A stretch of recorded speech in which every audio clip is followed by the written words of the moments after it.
In the year 1851, French Egyptologist Auguste Mariette strides up to an impressive tower of boulders, ready to blast them with explosives. However, an extraordinary subterranean labyrinth dating back more than 3,000 years finally reveals itself. Hello everyone. In this video, we will talk about the intriguing world of ancient mysteries and archaeological wonders as we unravel the captivating tale of a renowned Egyptologist who stumbled upon a series of enigmatic boxes buried deep beneath the sands of Egypt. But before we start, make sure to subscribe to our channel and press the bell icon for regular updates. Let's get started. One of the 25 monument boxes was plundered by tomb thieves, leaving one question. What were they used for? They were laborious to make, so the Egyptians had a reason. Mariette went to Egypt for the first time in 1850. His mission didn't go well because he couldn't find the kind of manuscripts he was supposed to collect. His lack of experience in doing such a job was the main reason for his failure. Still, Mariette couldn't imagine going back to France empty-handed, so the Frenchman looked for an alternative prize that would earn him the same respect in his home country. The Bedouin tribes led Mariette to a wonderful treasure that would immortalize his name. This large site was the city's necropolis or burial cemetery, and Memphis, ancient Egypt's capital, and Saqqara are home to several of Equity's most prominent buildings. But when Mariette was guided to the site by the friendly Bedouins, he was less than impressed. All he saw was a bleak desert landscape punctuated only by sand dunes. In time, he did spot the head of one sphinx peeking out above ground, and according to legend, this statue had previously been one of a magnificent array of 600 such sculptures illuminated by LEDs. It's been said to be the Serapeum of Saqqara.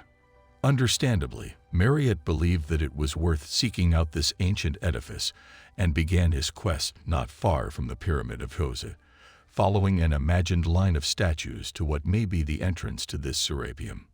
Mariette may have known what he wanted after reading Greek historian Strabo's 1882 book, Le Serapeum to Memphis UC.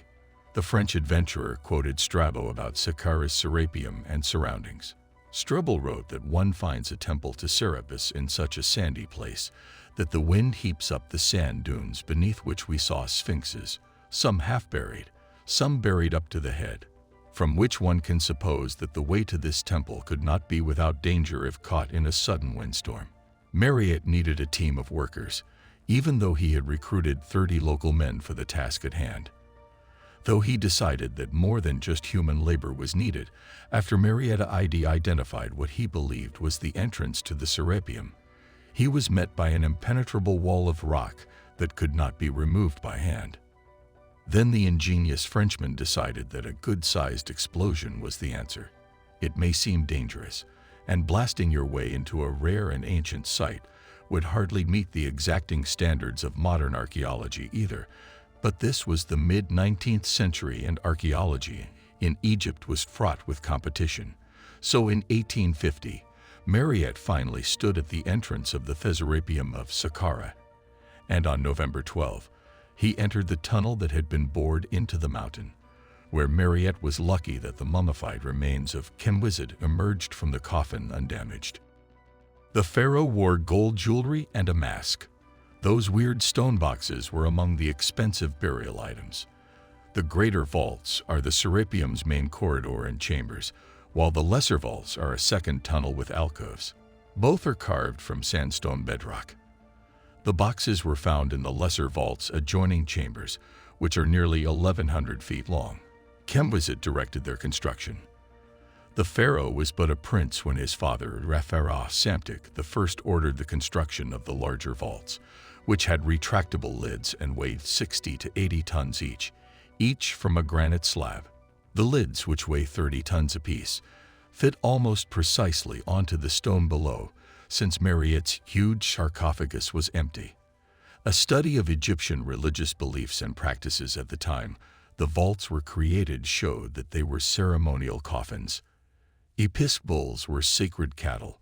Bulls were believed to be reincarnations of the god Top, and after death, they became eternal by merging Osiris and Serapis, Thus, the Saqqara Serapeum may have buried humans and animals. When the Greeks ruled Egypt as the Ptolemaic monarchy, the Serapis cult survived. In the 3rd century BC, Pharaoh Ptolemy Soter ordered Egyptians and Greek conquerors to worship Serapis to unite them. French explorer Antoine Geigel explains bulls. The bull had to be black and white with a white triangle mark on its forehead. It was a bull predestined for the job, with wings on its back, a crescent moon on its side, a scarab-shaped mark behind its tongue, and a tail with long hair separated in two. Only one sacred bull was worshipped at a time.